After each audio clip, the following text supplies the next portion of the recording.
May 1982, Shorthand English Junior Grade. Get ready for the dictation. 10 seconds. 5 seconds. Start. I am speaking to you over the radio after a long time.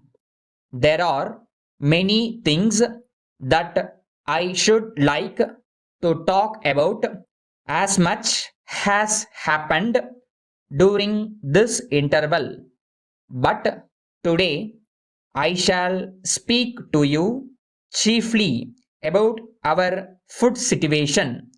I should have preferred to do so after 1 or 2 weeks, when perhaps I could have given you more facts.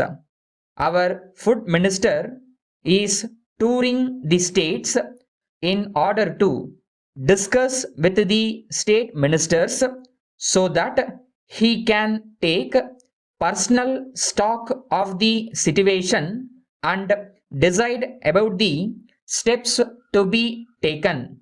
He has not yet finished his survey of the situation, so I cannot, for the present, talk to you in detail. However, since I had fixed tonight for my broadcast, I kept to it. Though I will not be in a position to give you much new information today, I should like to talk to you about our common problems. It is very necessary that there should be a close understanding between the people of this great country and the government they have elected. For several years, we have had to face many difficulties in the matter of food. The last great war, the partition of India, natural disasters in the shape of floods and drought, and the growing population created a heavy deficit of food in the country. Food is, after all, a primary necessity. If we fail in feeding our people well, we can make little progress in other directions. We had to import large quantities of wheat and rice at great expense.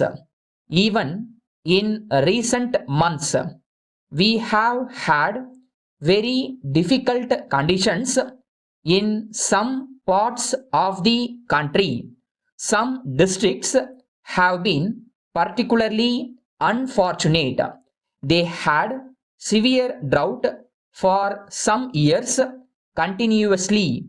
We sent our army for relief work, and from all accounts, they did a very good job of it indeed.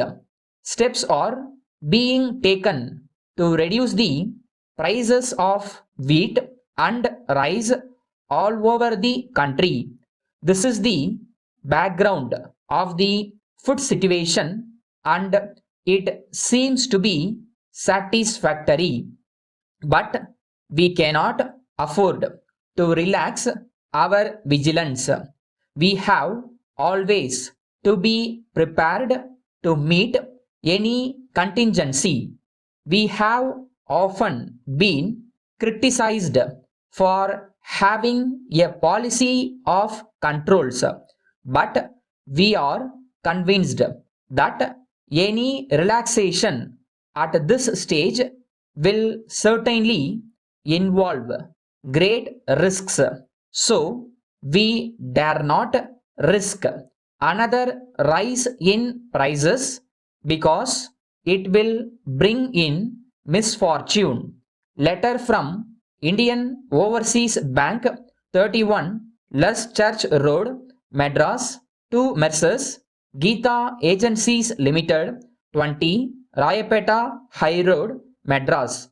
Dear Sirs, we have received your letter dated the 7th instant, in which you have complained that your check dated the 3rd October 1981 for rupees 900 in favor of Mr. Kumar was refused payment by us and returned to you unpaid with the usual endorsement. We are very sorry for any inconvenience or trouble caused to you by our action, but at the same time, we have to point out to you that there was no other course open to us. The check was dated 3 days prior to its presentation, so it was possible for you to make a request to us for a temporary arrangement by way of a small overdraft. We hope and trust that you will give your full consideration to our explanation, assuring you of our best services. Yours faithfully,